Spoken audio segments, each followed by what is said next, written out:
新北市的邦桥发生着警匪枪战，警察开12枪，抓到一个炸毒品的通缉犯。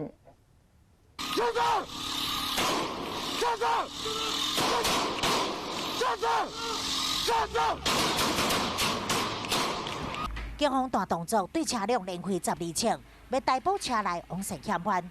原因就是23下晡，警方伫路林发现这个嫌犯行踪可疑，挖去盘查，但王姓嫌犯拒绝停车，还佫加速逃走。过程中直接开车把骨启动敌群的警员，警方才会向这车辆的轮胎开枪，想要到王姓男子无要停车，持续逃走。最后支援警力来到现场，查车抓人，才把王姓男子对车内拖出来。